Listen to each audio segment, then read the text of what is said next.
मैं इसलिए बोलता हूँ कि कुछ टीचर लोग नहीं समझाना चाहते हैं, केवल अपना ड्यूटी पूरा कर दिए। मुझे फिर से वही बात याद आ रही है, जब मैं मतलब आपके उम्र का था, जब मैं क्लासेस करता था, तो उस समय एक टीचर थे, बोला करते थे कि भाई तुमको ये समझ में आ रहा है कि तुमको क्या नहीं समझ में आ रहा है। और हम लोग हो जाते थे डेमोलाइज। लड़की लोग बैठी रहती थी, लड़की लोग के लिए भी सेम वही प्रॉब्लम होता था कि लड़का लोग बैठा हुआ है, तो थोड़ा सा वहाँ पर डेमोलाइजेशन होता है फ्रेंड। जय हिंद। हम लोग पिछले क्लास में एचसीएफ का महत्व समझे कि एचसीएफ होता क्या है, इसको कैसे निकालते हैं, और इस क्लास में हम लोग एलसीएम समझते हैं। एलसीएम मतलब लीस्ट कॉमन मल्टीपल, ठीक है। पिछले क्लास में हम लोग एक एग्जांपल लिए थे, इसमें समझेंगे कैसे निकालते हैं। जैसे देखिए 12 और 8 का एलसीएम निकालना है। एचसीएफ का तो हम लोग देख लिए थे पिछले क्लास में कि क्या होता है। तो इसका पहले क्या एक ट्रेडिशनल मेथड है, क्या है, इसको फैक्टराइजेशन मेथड से हम लोग बनाएंगे। सिंपल सा हम लोग क्या करते हैं, सबसे छोटा से डिवाइड करना शुरू करते हैं जिससे कि ये दोनों कट जाए, ठीक है। 2 छक 12, 2 चौके 8, फिर 2 से करेंगे, 2 तिहाई 6, 2 दूना 4, और कोई इससे नेक्स्ट तो नहीं है जो दोनों को काटे।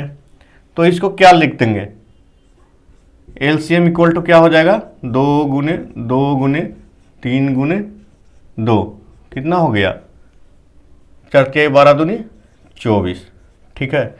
एक मेथड ये हो गया, और इसका हम लोग मायने भी समझाए थे कि ये क्या होता है, ठीक है।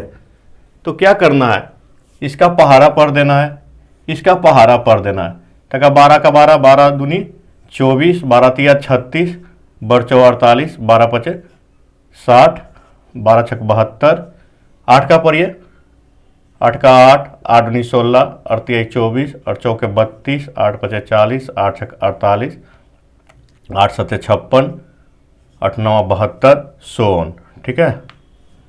ऐसा ही होता है। तो इसमें देखिए कॉमन कौन कौन सा है, मतलब कुछ लोगों को फालतू लग रहा होगा फ्रेंड, लेकिन हम लोग को यहाँ पर कंसेप्ट देखना कि एक्चुअली ये एलसीएम का मतलब होता क्या है। तो देखिए इसमें सबसे पहला कॉमन कौन सा होगा, देखिए 24, ठीक है। उसके बाद 48, उसके बाद 72, और ये जो भी होगा ना फ्रेंड इसी का मल्टीपल में होगा। देखिए 24 का 24 दूनी 48, 24 या 72, और ऐसा ऐसा चलता जाएगा इन्फिनाइट तक। तो इसमें जो छोटा वाला है ना, देखिए लिस्ट कॉमन मल्टीपल मतलब सबसे छोटा वाला लिस्ट, वही एलसीएम होता है। ये हो गया आपका पहाड़ा पर के आप बना सकते हैं इसको। तीसरा देखिए मेथड, तीसरा क्या होता है, इसको अलग अलग करके पहले फैक्टर कर दीजिए। 12 को फैक्टर कीजिएगा तो क्या होगा, पहले 2 से करेंगे 6, 2 से 3, और 8 को करेंगे तो क्या होगा, देखिए 2 चौके 8, 2 दूनी 4। तो इसको जस के तस लिख देना है, ठीक है। 12 का क्या क्या होगा फैक्टर, 2 इंटू 2 इंटू 3, अगर फैक्टराइजेशन करके लिखेंगे तो देखिए ऐसा आएगा। और 8 का क्या होगा, देखिए 2 इंटू 2 इंटू 2। तो हम लोग को इसमें पहले पेयर बनाना है, ठीक है। इसको क्या करना है, पेयर बना दीजिए। पेयर बन गया, बाकी जो है उसको छोड़ दीजिए। अब देखिए एलसीएम बराबर क्या हो जाएगा, जो जो पेयर है पहले उसको उतार दीजिए, ठीक है। 2 एक बार हो गया, फिर एक बार ये हो गया, ठीक है। अब बाकी जो भी बच गया, जो भी कचरा बच गया उसको लिख दीजिए, ठीक है। कुछ नहीं दिमाग लगाना है, जो पेयर है उसको लिख दीजिए जस के तस। हम लोग एचसीएफ में इतना ही लिखते थे, और एलसीएम में इसके अलावा जो बच गया वो लिख दीजिए। तो कितना हो गया, 4 तिहाई 12 दूनी 24, ठीक है। तो ये हमारा 3 मेथड हो गया टोटल, ठीक है। एक यहाँ से आप निकल गया, एक आपका यहाँ से निकल गया, एक आपका यहाँ से निकल गया। तो फाइनली कहने का मतलब ये है फ्रेंड कि एचसीएफ का मतलब हो गया कि जो काटे, ठीक है, जो 2 संख्या को काटे वो सबसे बड़ा वाला। और एलसीएम का मतलब क्या हो गया कि जो दोनों मिल के काटे, ठीक है, और कौन, छोटा वाला। तो समझ में आ गया। यहाँ पर देखिए एक बार फिर से देख लीजिए बोर्ड को, पूरा मैंने कोशिश किया कि आपको अच्छे तरीके से समझा दूं। देखिए एलसीएम और एचसीएफ को लेकर कुछ कुछ कंसेप्ट यहाँ पर डेवलप किया गया है। तो सबसे पहला क्या है ना कि अगर दो संख्या जिसका एचसीएफ 1 है, ठीक है, तो उसको को प्राइम बोला जाता है। ठीक है, को प्राइम बोला जाएगा। बात आया समझ में?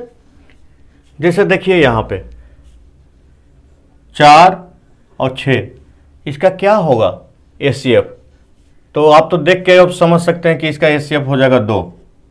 ठीक है, और इसका क्या हो जाएगा 4 और 5 का, इसका क्या हो जाएगा 1। तो जिसका अगर एचसीएफ 1 आए वो संख्या को प्राइम कहलाता है। ठीक है, आया बात समझ में? मतलब सीधा सीधी समझ लीजिए कि दोनों में से कोई भी एक कॉमन उसका डिवीजर नहीं होगा जो कि दोनों को काट दे, वो हो जाएगा को प्राइम। और एक और कंसेप्ट होता है कि LCM into HCF equal to होता है मल्टीप्लीकेशन ऑफ नंबर। ठीक है, तो जैसे देखिए हम लोग किसका किसका निकाले थे अभी, 12 और 8 का, इसका एलसीएम क्या था 24, अभी तो निकाले थे ना। और एचसीएफ क्या हो गया था,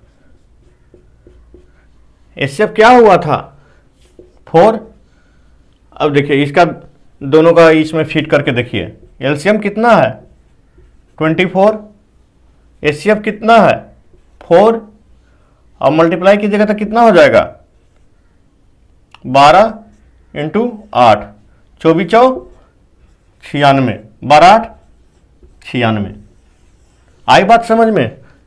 देखिए हम लोग को कंसेप्ट बेसिक से ही डेवलप होता है। बहुत सारा किताब में टिप्स रहेगा, ट्रिक्स रहेगा, ऐसे करो वैसे करो, लेकिन आपका अगर कंसेप्ट क्लियर होगा ना बॉस, तो आप बिल्कुल उसको आप खुद सॉल्व कर सकते हैं। ठीक है, और फ्रैक्शन का भी एलसीएम एचसीएफ होता है। ठीक है, क्या होता है, अगर एचसीएफ उसका निकालना है और एलसीएम उसका निकालना है तो क्या होता है, फ्रैक्शन का क्या होता है, पी बाई क्यू के रूप में होता है।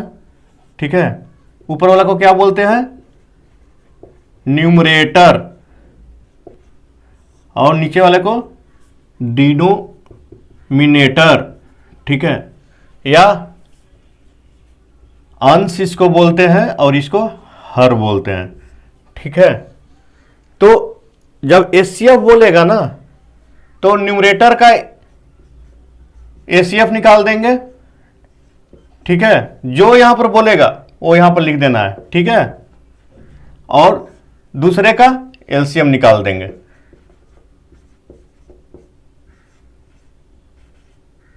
ठीक है, ये आपको याद रखिएगा, जो पूछेगा न्यूमरेटर का ऊपर वाले का वही निकाल देंगे और नीचे वाले का उसका उलट के निकाल देंगे। ठीक है, अब एलसीएम पूछ रहा है तो LCM of numerator divided by HCF of denominator. ठीक है, यही आपका 2 फॉर्मूला है जिसको आप याद रखेंगे। ठीक है, देखिए होल नंबर का हो गया, फ्रैक्शन का हो गया, एचसीएफ एलसीएम तो भैया डेसिमल को क्यों छोड़ दीजिएगा, वो तो बुरा मान जाएगा, तो उसका भी निकालते हैं हम लोग। ठीक है,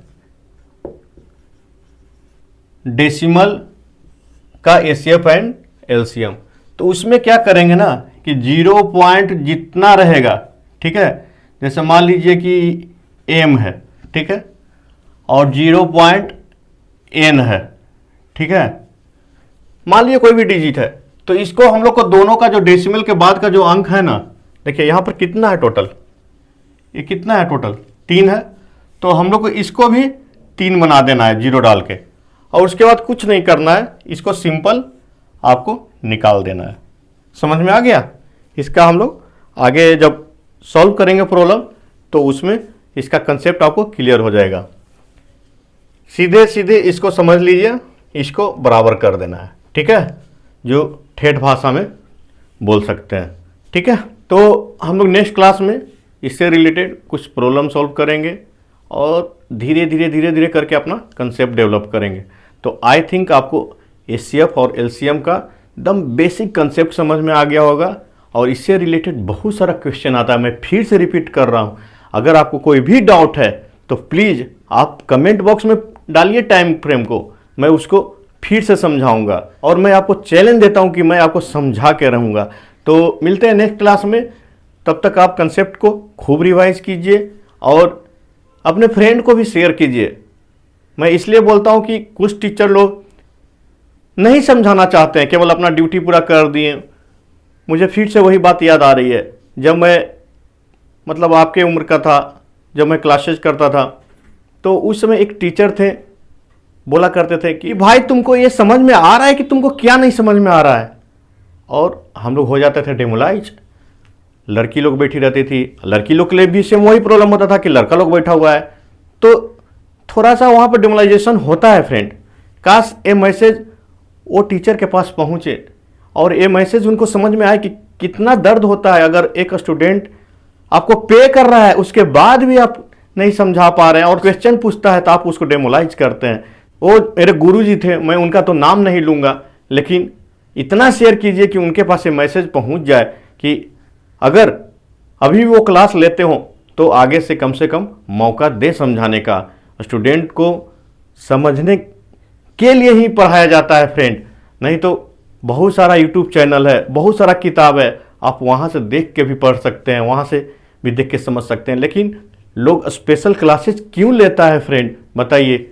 अगर आपको समझने में दिक्कत होगी, आपको कोई टीचर इस तरह से डेमोलाइज करेगा, तो आप क्या, आपका जो कॉन्फिडेंस लेवल होगा वो माइनस हो जाएगा।